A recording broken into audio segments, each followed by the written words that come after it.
Hey everyone, this is MC Barber here, and today I have a different but exciting haircut for you. This haircut is slightly different from your average haircut that you see on YouTube today. It's a low taper around the temple area and in the nape area, and at the top, very textured top with a razor, but in the flat something similar to flat top but spiky textured look to it.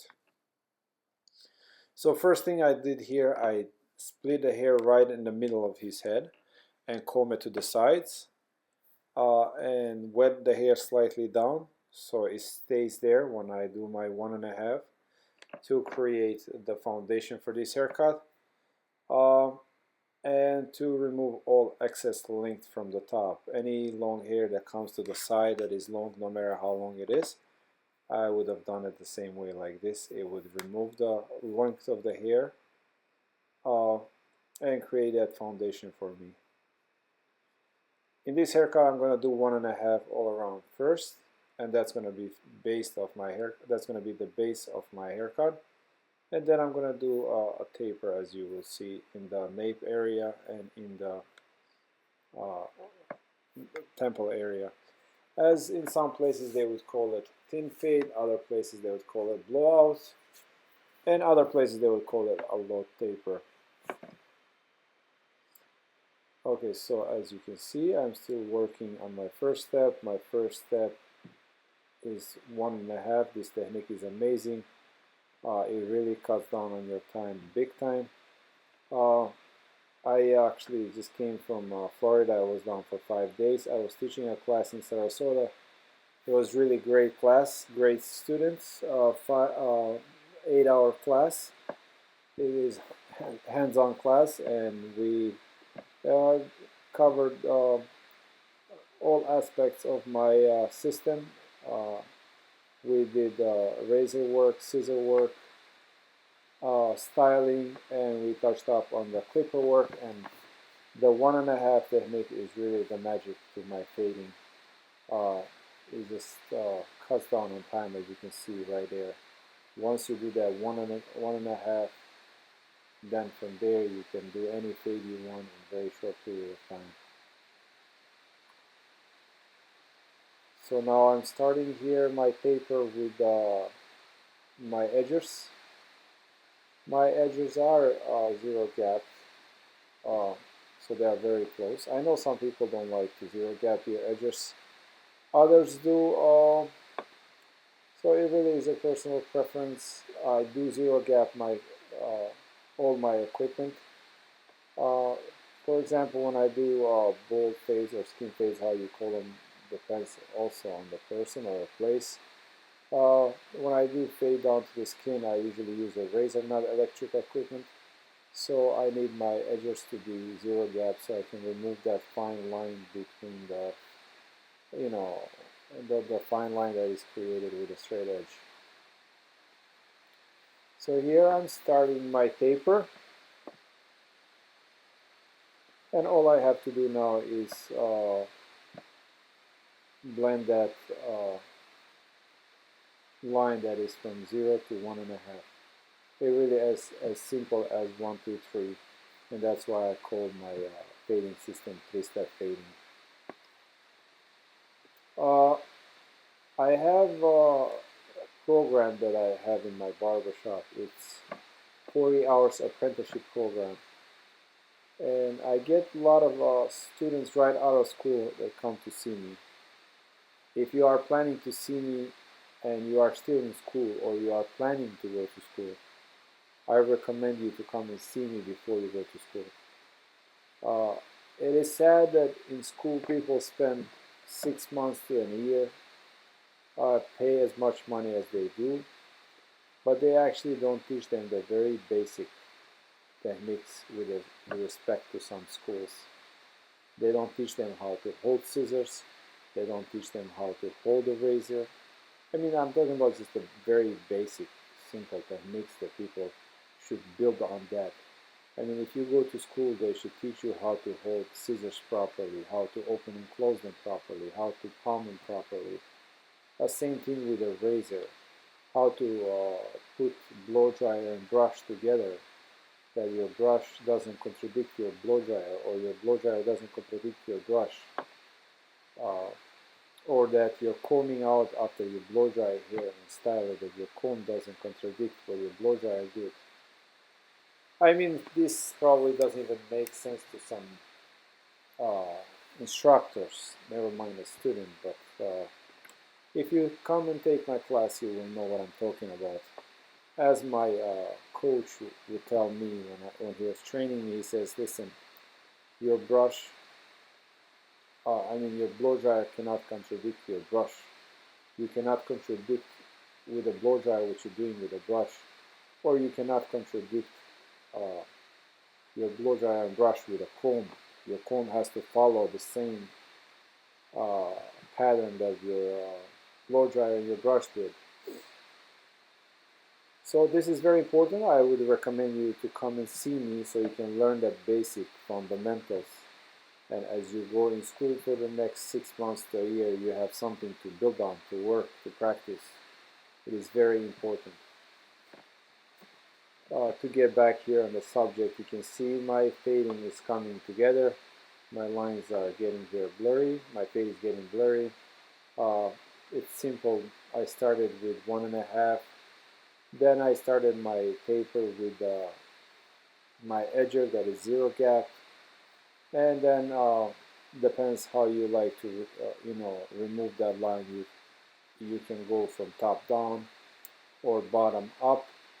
If you choose to go from top down, you use number 1 with open blade, and you work with that as long as you can cut. Then you close halfway, work as long as you can cut, close fully, work as long as you can cut, and when you cannot cut more, repeat the same process with a half guard. Fully open blade, half, and fully closed.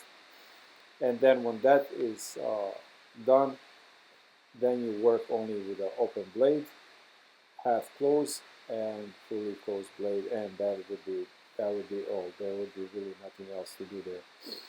So that's basically the steps to the fade.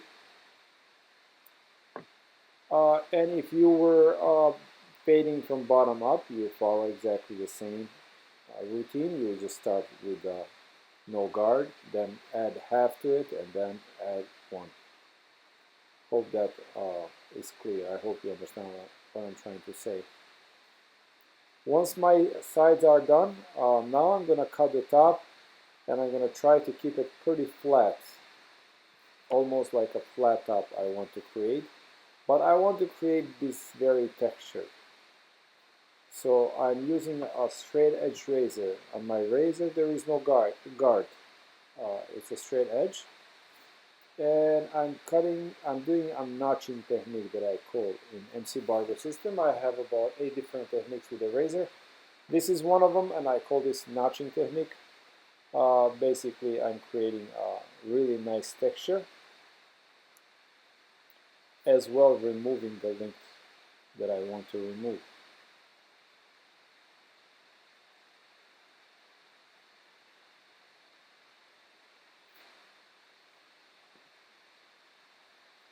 I'll be holding a seminar, 8-hour seminar, April 23rd in my barbershop in Connecticut. That is Monday, a day after Connecticut Barber Expo. So a day after Connecticut Barber Expo, on Monday, I will be holding a seminar. I will take maximum to 10 people. Anywhere between 6 and 10 is really a maximum. These are hands-on classes, so I cannot take more than that people because I need to attend to everyone. So for my past classes, I realized that a maximum amount of people would be 10.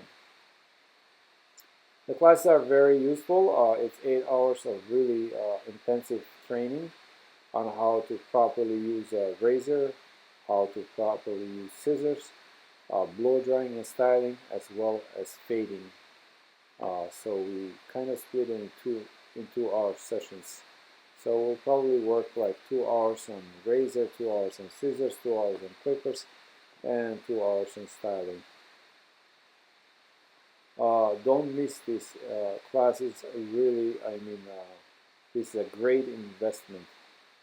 If you really love what you do and you want to further your education, I think my system is the way to go. It has proven itself on the competition and behind the chair.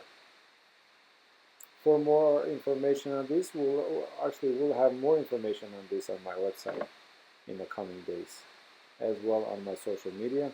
We just created a MC Barber group on the Facebook.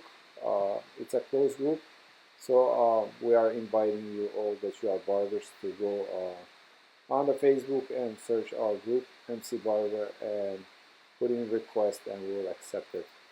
And we'll have more. This group will be basically more for educational reasons. So now here I'm creating a little more texture with my straight edge razor, as you can see. So I cut the top in the notching form. That will give me that texture look, and this will create even more texture inside the hair.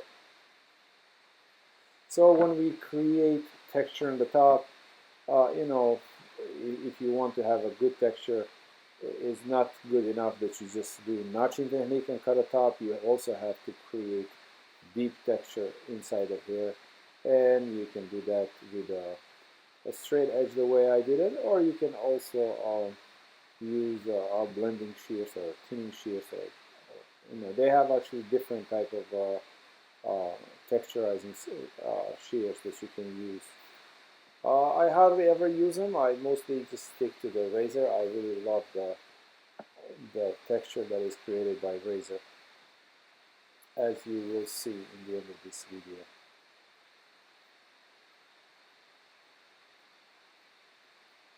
On the other note, guys, I was challenged by Chris Bazio. Shout out to Chris Bazio. He challenged me to do color enhancement cut. It's something that I actually have never done before. I just came from Florida, so I gotta now get the equipment that is necessary for that type of work, since I never put any airbrushing or color enhancement in my work. I actually have never ever done it.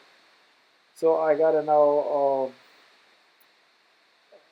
order the stuff on Amazon, and then once I get the stuff that is needed, I gotta find out first what I need, because I don't even know what I need.